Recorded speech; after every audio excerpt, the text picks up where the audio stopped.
Eighth ninth class 10th class में मैं भी रहा हूँ, तो उस समय हमको क्या फील होता है कि हमारे दोस्ती हो जाए बहुत सारे लोगों से, हमारा ये दोस्त बन जाए, वो दोस्त बन जाए, वो लड़की से दोस्ती हो जाए, उस लड़के से दोस्ती हो जाए।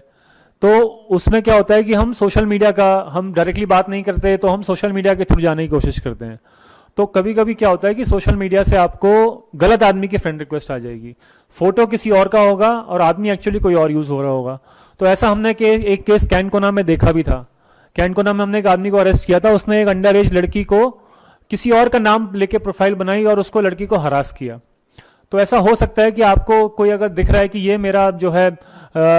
लेट्स से शुभम शर्मा करके कोई दोस्त है मेरा, जो मेरे को फ्रेंड रिक्वेस्ट भेज रहा है, तो चलो मैं इसकी फ्रेंड रिक्वेस्ट एक्सेप्ट कर लेती हूँ और उससे दोस्ती करते करते बात करेंगे, तो आपको रियलाइज होगा कि वो तो उल्टी सीधी बात कर रहा है, और कभी आपको उसने उल्टा सीधा फोटो भेज दिया, वीडियो कॉल के लिए इंसिस्ट किया, आपका स्क्रीनशॉट ले लिया, तो उससे क्या होगा कि बाद में वो आपको ब्लैकमेल कर सकता है। तो उसको बोलते हैं साइबर बुलिंग, साइबर हरासमेंट। तो ये सबसे पहला इंपॉर्टेंट क्राइम मैं आपको बताना चाहता हूँ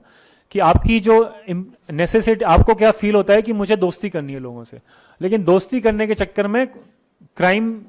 के उसमें भी पड़ सकते हैं आप। तो इसलिए एडवाइस मेरी ये है इससे रिलेटेड कि आप सिर्फ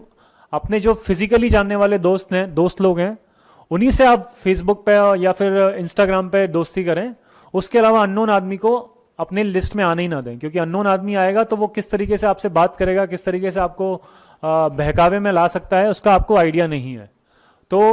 अगर आप यूज कर भी रहे हैं फेसबुक और इंस्टाग्राम अपने मम्मी पापा के फोन से या फिर खुद के फोन से, तो ये चीज आप अवॉइड करें।